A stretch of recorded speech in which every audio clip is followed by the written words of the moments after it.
The auction yard smelled of dust, sweat, and cruelty.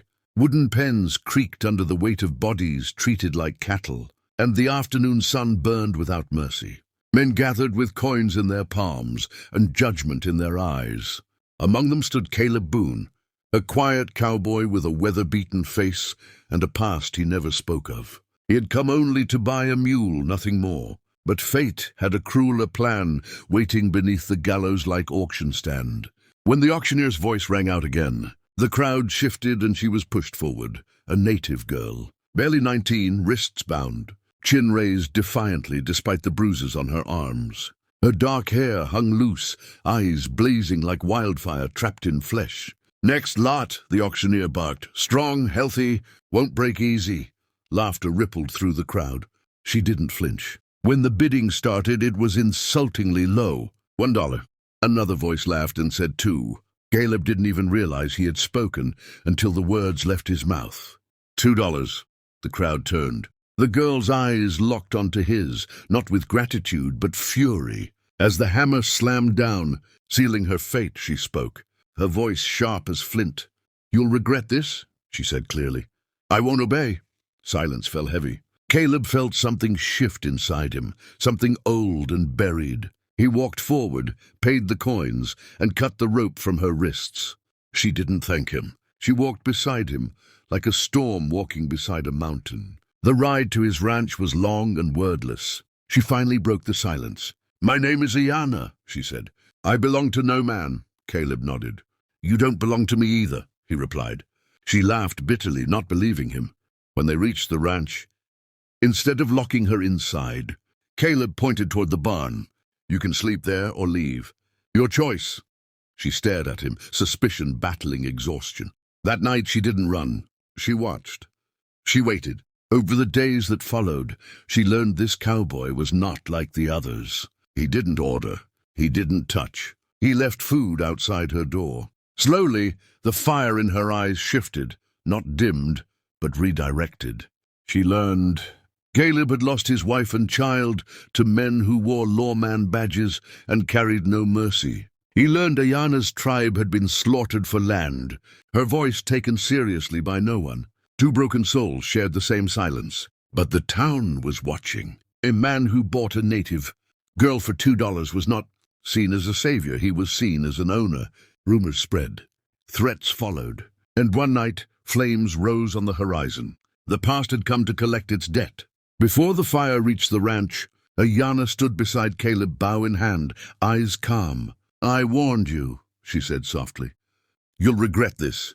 Caleb looked at her, steady and unafraid. "No," he replied. "I won't." The men came at dawn, townfolk, bounty hunters and cowards hiding behind badges. They wanted Ayana returned, punished for defiance. Caleb stood, alone at the gate, rifle lowered but ready. "She's free," he said. "Turn back," they laughed. That was their mistake. When the first shot rang out, Ayana moved like the wind, arrows flying with deadly precision. She wasn't a victim anymore. She was a force. The battle was brief but brutal. When it ended, the men retreated, dragging their wounded pride with them. Word spread fast about the native girl who wouldn't bow, and the cowboy who stood with her. In the weeks that followed, something rare grew on that land. Respect, not ownership. Not pity, respect. Ayana chose to stay, not because she was bought, but because she was seen. Together, they rebuilt the ranch into a haven for the lost and unwanted. Runaways came, widows found shelter, orphans found protection. And every time Ayana told her story, she ended it the same way. "They tried to sell my body for $2. They failed." Years later, when travelers passed the land and asked how such a place came to be, Caleb would smile and say nothing. Ayana would speak instead, because one man learned that freedom cannot be owned. As the sun set over the plains, her voice echoed with quiet power. "I said I wouldn't obey, and I never did." The legend did not settle quietly. It never does when truth threatens comfort. By the time autumn bent the grass into gold, the town council had convened behind closed doors, and men who once laughed at a $2 bid now sharpened their hatred into something official. Papers were signed, warrants written. They called it order. Ayana called it what it was, fear dressed in ink. She felt it before she heard it. The ground's warning hum. The birds lifting too early. The wind changing its mind. Caleb saw it too in the way the horizon held its breath. They prepared without ceremony. No speeches, no promises. Freedom had taught them efficiency. They moved the families to the creek ravine, stocked the cellar, set lookouts along the ridge. Ayana painted her face not for war, but for memory, each line a name, each name a vow.